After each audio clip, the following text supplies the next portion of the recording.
해외 유학생 한국 후 4분의 1로 추락, 한일 간의 능력 격차. 일본 뉴스. 일본 문부과학성이 발표한 2022년도 학교 기본조사에 의하면 2022년 봄 4년제 대학 진학률은 전국 평균 56.6%입니다. 이 수치는 그나마 최근 20년간 크게 늘어난 것이며 2001년 4년제 대학 진학률은 40%에 불과했습니다. 또 영국 조사기관 타임스 하이어 에듀케이션이 작성하는 세계대학 랭킹에서 상위 100위 이내에 들어가는 대학이 일본은 2개 대학이지만 한국은 3개 대학입니다. 이에 일본의 많은 학자들은 우리나라의 교육 열기가 지나치게 비정상적이라고 비판하지만 한편으로는 높은 교육 열기가 인재의 질을 높이고 높은 성장률을 가져오고 있음은 부인하지 않습니다.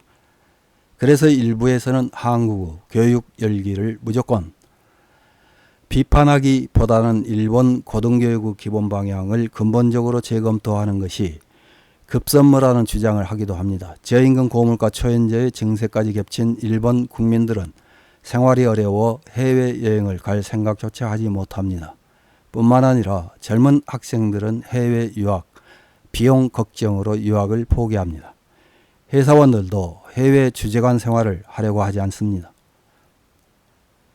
일본 언론에서 보도한 일본인 해외 유학생 수가 한국의 4분의 1에 지나지 않는다는 내용의 기사 하나를 요약해서 확인해 보겠습니다. 6월 30일 겐다이 비즈니스에 실린 엔제가 너무 무서워 일본에서 해외 유학생 수가 이제 한국의 단 4분의 1로 추락. 절망적으로 벌어지는 한일의 능력 격차라는 제목의 기사입니다. 일본에서 해외 유학생 수는 2004년경부터 감소하는 추세다. 지난 몇 년간 엔제의 영향으로 그것이 한층 더 가속될 것 같다. 한국 유학생은 일본보다 훨씬 많다. 일본의 인적자원 열화는 미래의 경제성장을 크게 제약할 것이다. 엔저로 유학이 어려워지고 있다는 보도가 잇따르고 있다. 엔저, 이제 무섭다. 유학 이제 무섭다는 목소리가 나오고 있다. 일본의 해외 유학생은 외국에 비해 원래 적지만 그것이 더욱 적어질 위험이 있다. 그리고 유학할 수 있는 것은 극히 일부 부유한 가정에서 태어난 사람만의 특권이 되어버릴 위험이 있다. 해외에서 배우고 싶은 일본 젊은이들은 전 세계에서 버림받은 것 같은 기분이 든다. 아니, 기분이 드는 게 아니라 실제로 그렇게 되어버린 것이다. 엔제는 다양한 면에서 일본 사회에 심각한 영향을 미치고 있지만 유학에 대한 영향은 가장 심각한 문제 중 하나다. 일본인 해외 유학생 수는 1980년대에는 10,000명대였다. 1990년대에 급증하고 2004년에 8만 명을 돌파해 최고가 되었다. 그러나 그 후에 일본 경제의 쇠퇴와 함께 감소해 2009년경부터는 5, 6만 명 정도로 2004년경 63에서 75% 정도 수준까지 감소했다. 유학 문제에 관한 미국의 조사 연구기관이 공표하는 오픈도어즈라는 자료에 미국 유학생 수, 국가별 숫자가 있다. 궁금한 것은 일본과 한국의 비교다. 2022년 숫자를 보면 일본이 13,447명인 것에 비해 한국은 49,755명으로 3,700다. 인구 1인당으로 보면 차이는 더 커진다. 한국 국내에는 질 높은 대학이 없기 때문에 유학을 가는 것과 전혀 반대다. 세계대학 랭킹이 여러 개 있지만 상위 100위 안에 들어가는 대학교 수는 일본보다 한국이 더 많다.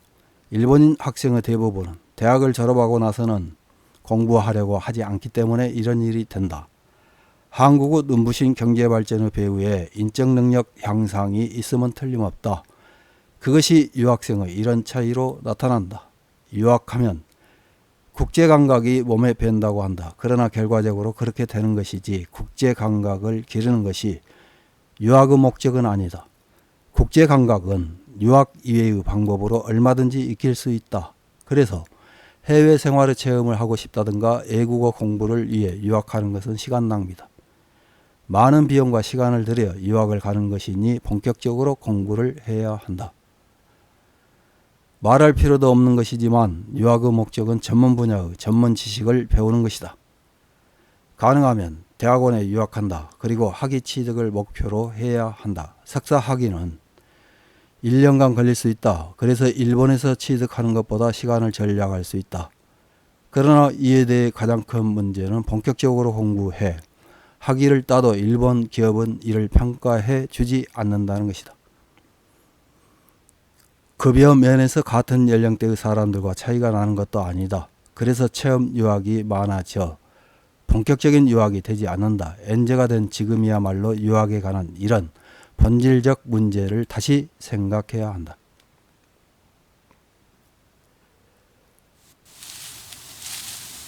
이런 기사에 달린 일본 네티즌들의 댓글 몇 개를 확인해보고 마치겠습니다. 첫 번째 댓글입니다. 미국에 살고 있는데 지금 한국의 기세는 대단합니다. 삼성을 비롯한 한국 제품과 한국 레스토랑 등 일본제가 감소하는 가운데 점점 늘고 있다. 유학생도 일본인은 적어졌고 일본은 점점 뒤처지고 있는 것 같다. 다음 댓글입니다. 버블 붕괴 이후 고용 확보를 이유로 기업만 우대하고 가계의 인내를 강요해온 결과가 이것이다. 30년 가까이 금리 수입 제로, 기업들은 저금리로 조달한 자금을 일본이 아니라 해외에만 투자해왔다. 일본의 가계에는 전혀 메리트가 없다. 이제 슬슬 금리를 올려 가계에 보답해야 한다. 소비도 늘고 자금도 일본으로 돌아온다. 다음 댓글입니다. 왜 한국과 비교할 필요성이 있는지는 차치하고 해외 유학에 있어서의 비용이 급등하고 있는 것은 유학자 수 감소의 큰 요인입니다. 유학의 목적은 학생 자신의 견문을 넓히고 더 높은 인간성을 익히는 것, 개인의 자질 향상을 위해서이기는 하지만 공적 보조로 유학을 뒷받침하지 않으면 가까운 장래 일본의 국제적인 지위 저하를 멈추는 데 이기를 느낀다. 다음 댓글입니다. 지금의 젊은이들은 유학뿐만 아니라 아무것도 관심이 없다. 애인도 필요 없고 술을 마시지도 않고 차도 필요 없다. 해외에 대한 관심은 없지만 디즈니 리조트와 유니버설 스튜디오 재팬만은 좋아한다. 애니메이션과 인터넷 게임, 틱톡만 하고 현실 사회에 관심을 가지려고 하지 않는다. 일본은 계속 떨어지고 있다. 다음 댓글입니다. 유학에 관해서는 일본인은 원래부터 국내 지향이 강합니다. 돈 이전의 문제입니다. 엔화가 강세했던 시절부터 중국, 한국에 비해 압도적으로 유학생이 적었어요. 일본이 너무 편리해서 안주하거나 해외에 관심이 없는 사람이 많거나 소극적인 민족성이 영향을 미치는 것 같습니다. 이상입니다.